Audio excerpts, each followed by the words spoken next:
اس نے بہت تھکے ہوئے لہجے میں مجھ سے کہنا شروع کیا کہ میں نماز پڑھتی ہوں پھر چھوٹ جاتی ہے، کبھی بہت اچھا لگتا ہے، نماز سکون دیتی ہے، مگر تھوڑے ہی ٹائم بعد بیزار ہو جاتی ہوں، نماز بوجھ لگنے لگتی ہے۔ مجھ سے اپنا بھاری وجود نماز کے لیے اٹھانا بہت مشکل ہو جاتا ہے۔ مجھے لگ رہا تھا بات کرتے کرتے اس کا سانس پھول رہا تھا۔ وہ مجھے ظاہری طور پر نہیں، باطنی طور پر تھکی ہوئی محسوس ہوئی۔ نظر کا پردہ کرتی ہو؟ میں نے نرمی سے اسے دیکھتے ہوئے اس سے سوال کیا، اور اس نے حیرت سے میری طرف دیکھا۔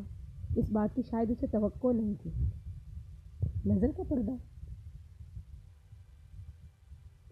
میں تو نقاب کرتی ہوں، خود میں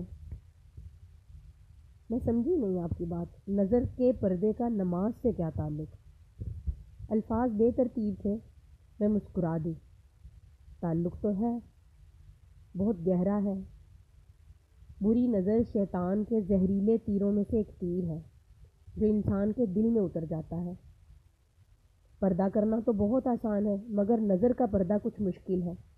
جب نگاہ پاک نہیں رہتی نا تو عبادتوں سے لذت جاتی رہتی ہے۔ جب نگاہ پاک نہیں رہتی تو سوچ بھی پاک نہیں رہتی۔ جب سوچ خراب تو نیت خراب، اور اعمال کا دار و مدار تو ہے ہی نیتوں پر۔ تمہیں پتہ ہے انسان جو دیکھتا ہے، سوچتا ہے، سنتا ہے، وہ اس کے دل پر اثر کرتا ہے۔ ہم کیا دیکھتے ہیں، کیا سنتے ہیں، کبھی سوچتے ہی نہیں کہ ہم یہ کیا کر رہے ہیں۔ میں نے کہا تم خود تو پردہ کرتی ہو، تو کیا ہر وہ نامحرم جو تمہاری نظر کو اچھا لگے اس سے پہلی نظر کے بعد اپنے نفس کی تسکین کے لیے کتنی بار دیکھتی ہو کہ وہ کس قدر خوبصورت ہے؟ فیس بک پر کوئی غیر مناسب تصویر، کوئی ویڈیو، کوئی بات، جب کوئی نہیں دیکھ رہا ہوتا، تنہائی، مگر صرف اللہ، تو کیا ایک دفعہ پر رکتی ہو؟ کبھی کوئی فلم، کوئی گانا جس میں نامحرم تو خیر چھوڑو، ہماری اپنی سنس کا بھی پردہ پورا نہیں ہوتا، اور پھر نامحرم ہمارے ارد گرد کے مرد تو نہیں ہے نا صرف، یہ جو ٹیلی ویژن پر آنے والے ایکٹرز ہیں، ماڈلز ہیں، جن کی غائبانہ محبت میں ہم گرفتار ہوئے پڑے ہوتے ہیں، انہیں غور سے دیکھتے ہیں، ان کی باڈی، ان کی ڈریسنگ، ان کی لکس کی تعریف کرتے ہیں، یہ سب نظر کا پردہ ختم ہونے کے بعد ہی ہو پاتا ہے۔ تو تم سوچو، میں یہ نہیں کہہ رہی کہ اپنا جواب مجھے دو، اپنا تجزیہ کرو، اس کا جواب اپنے دل کو دو۔ اگر اس کا جواب ہاں میں آئے تو سمجھ جاؤ یہ نظر کی خیانت تم سے تمہاری عبادت کی لذت چھین رہی ہے، دل کو سیاہ کر رہی ہے۔ زنا صرف ایک طرح کا تو نہیں نہ ہوتا۔ اگر ہاتھ سے غلط چھوا تو وہ ہاتھ کا زنا، زبان سے فحش بات کی تو زبان کا زنا، آنکھوں سے کچھ حرام دیکھا تو وہ آنکھوں کا زنا ہے۔ نظر کی بے پردگی دل میں ایسا سوراخ کر دیتی ہے کہ جس سے ہمارے دل کا نور بہہ جاتا ہے، اور پھر جو لوگ نظر کا پردہ نہیں کرتے ان کی نمازیں ان پر بھاری ہو جاتی ہیں۔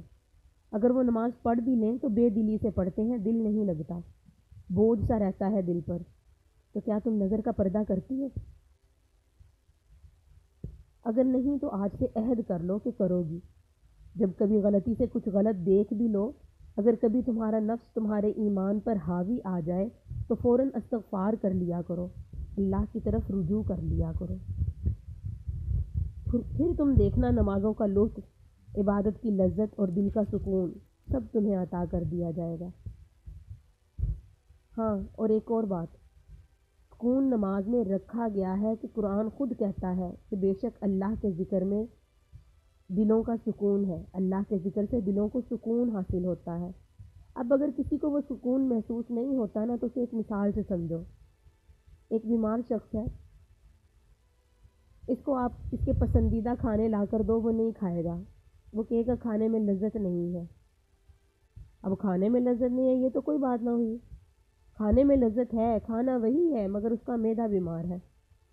اسی طرح سکون عبادت میں رکھا گیا ہے، لیکن جس کو نہیں ملتا اسے سمجھ جانا چاہیے کہ اس کا دل بیمار ہے، اور اس کے دل کی صحت یابی کا نظر کی حفاظت سے بہت گہرا تعلق ہے میری پیاری۔